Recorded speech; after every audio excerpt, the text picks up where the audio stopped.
Before the Civil War, women were not expected to work outside of the household and men were expected to do all the external jobs. During the Jacksonian period, it was especially emphasized that women should dedicate their energy to the home and domesticity. They could not have a stand in politics nor vote. However, many vocal women advocated for more women's rights and aimed for equality of the two sexes. A women's rights movement was sparked. The Civil War contributed the movement significantly. Since men were now too busy fighting in the war as soldiers, women now had to take on various roles. Some women became nurses on the battlefield, other women sewed garments for soldiers, and others worked in factories and even desk jobs. While women in both the Union and Confederacy both contributed in similar ways, they both had their differences. We are going to interview 3 different individual women, a nurse, a northern woman, and a southern woman to view the differences in each woman's contributions. Before the war, women in the North were already working in a variety of industries, which included clothing and textiles. As the war progressed, they began to take on employment in different capacities, given that men had gone to fight and their roles needed to be filled. Women began to take on jobs in the fields and in civil service. As men entered the Union Army, women's proportion of the manufacturing workforce went from 1/4 to 1/3, according to the Library of Congress. Women began to take on more responsibilities and became comfortable with their independence. Women also took on jobs in urban communities. For example, in Washington, D.C., many women took desk jobs. That doesn't mean that all women supported the war effort, though. Families of the North began to lose patience. Working-class women began to join in on riots against the draft in northern cities such as Boston and New York in 1863. On the other side of that, women took it upon themselves to get directly involved in the Civil War as help was needed and appreciated. Northern women assisted the war effort from the home front by getting supplies to troops. They had more resources to draw upon than did their Southern counterparts.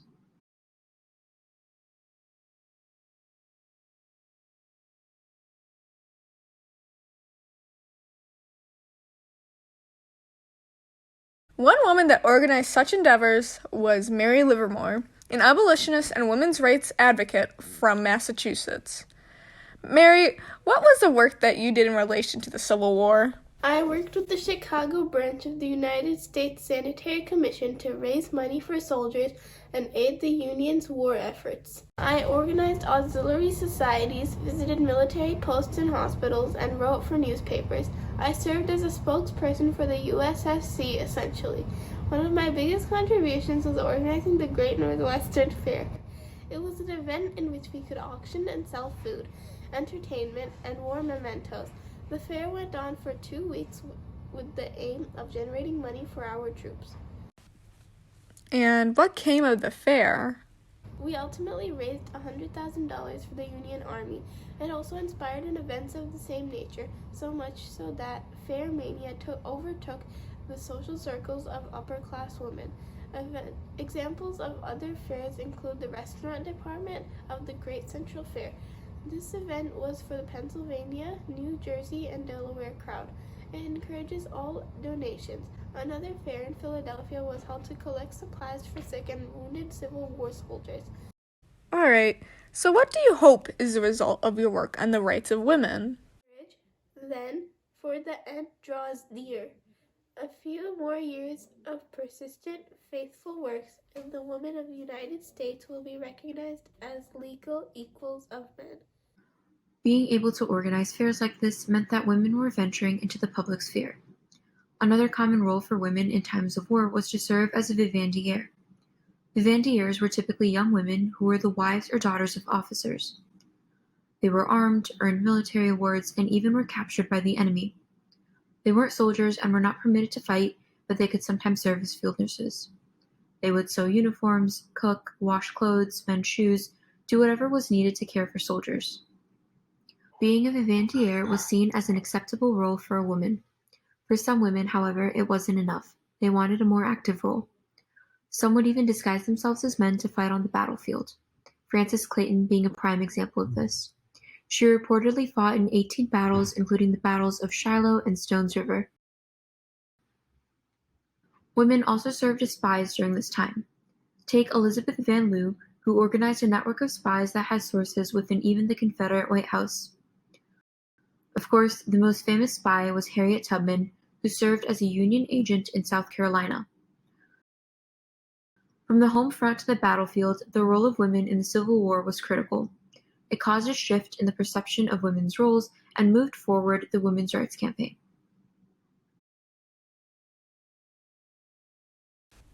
Similar to Mary Livermore, we will next be talking to Harriet Mott, another woman who resided in the North. However, what sets apart Mott to Livermore is the fact that Mott served the Union Army as a nurse during the part of the duration of the Civil War. Prior to the Civil War, nursing was primarily seen as a man's job. It was not a woman's place to be in the medical field at the time, and women were not seen as capable enough to do so. Yet, this all had to change once the Union Army came face to face with the realization that they were extremely unprepared for the multitude of carnage they would soon have to come to face with. Harriet, how did you find yourself working as a nurse during the time of the Civil War? As the war progressed, it became evidently clear that the Union was in need of dire medical help. So I applied to the nursing corps to fill in that gap left by a lack of male nurses. I applied to the nursing corps, and there were a few requirements like being between the ages of 35 and 50, having generally good health, and being able to serve a minimum of 3 months, just to list a few. Now that we have established how you came to be a nurse for the North, let's delve into how that experience must have been like from your eyes. The Civil War remains the bloodiest war in American history, with the most American casualties. Did you feel as if you were prepared to be faced with so much carnage? Absolutely not. I don't think anything could have prepared me for the amount of bloodshed and loss of human life I would see. On a daily basis, I was met with men facing gunshot wounds or dysentery. I was met with infections, tuberculosis, and measles. I even saw a few women pass out while on the job during my time as a nurse. The Civil War is infamously known as the bloodiest war in American history, since it resulted in the most American casualties. However, what most people don't consider is the fact that the Civil War didn't just consist of battle wounds and gunshots. Instead, a lot of the casualties consisted of disease. The Civil War is just as much of a war on disease than it was between the North and the South. People often overlook the important role played by female nurses and how they were able to step up during a crucial time period in history and save countless of lives. Prior to the Civil War, I had a little bit of experience tending to sick family members, and I even helped as a midwife with childbirths in my community, so I drew from those experiences as my time as a nurse, but nothing could have prepared me for what I saw and experienced. I was pretty ill prepared and did not have the amount of professional medical training as I needed. It must have been truly devastating to deal with such a volume of death and illness. As a female nurse, do you believe your gender set you apart or impacted your work as a nurse in any way? And how so? Female nurses really took upon this domestic role when caring for their patients. Personally, I felt as if I took upon this role of or duty of motherhood, and that I cared for my patients as a mother would care after their child. Female nurses really went above and beyond the set expectations and worked to build a strong emotional connection with their patients as well, and I truly believe that this helped them get better.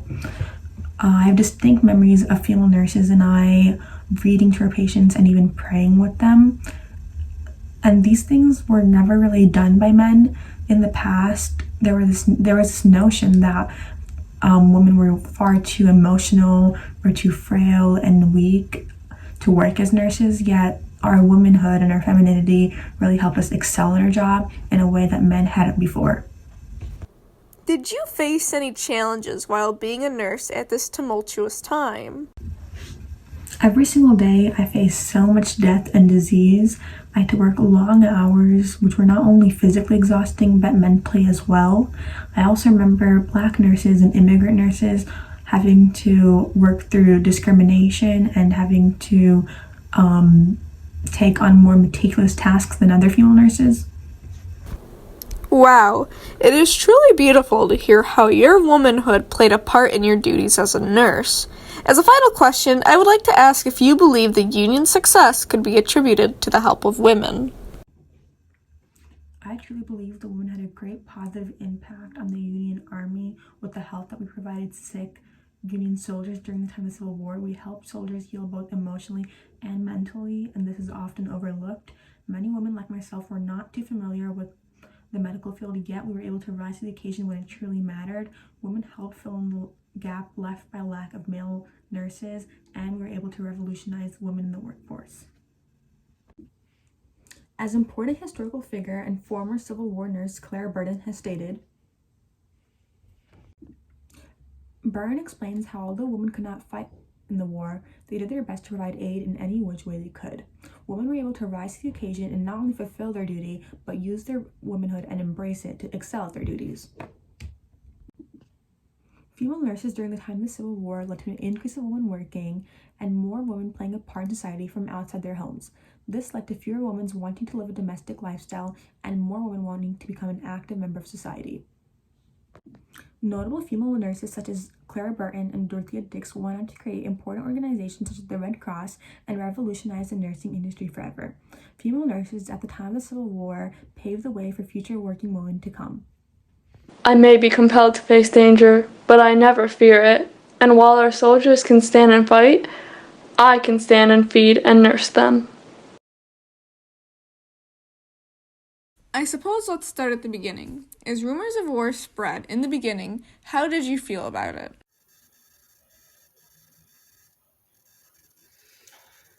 Well, there's nothing to say much about it. Everybody knew it was coming. It was only a matter of when, no matter what anyone said. The ladies and I, well, all we could do was hope and pray. But even then, I feared that would do no good. Do you think anyone was surprised that anything like this happened? Only a fool would believe that something like this could have been prevented. As I said, we all knew it was coming. I don't know much about it, but state after state kept leaving, and then we were at war. The men left, we stayed, and the most we heard were from the papers, until they came to us. Yes, the war that split America. Tell me, were you ever involved with the war? What I mean by that is, do you feel that you ever contributed to it? To be quite frank, all of us had too much on our plates. Well, with the house and the children, Anna's husband had slaves. But when he left, well, what was poor Anna to do? She had the kids, the house, her own family down in Georgia. She couldn't do too much when they started running.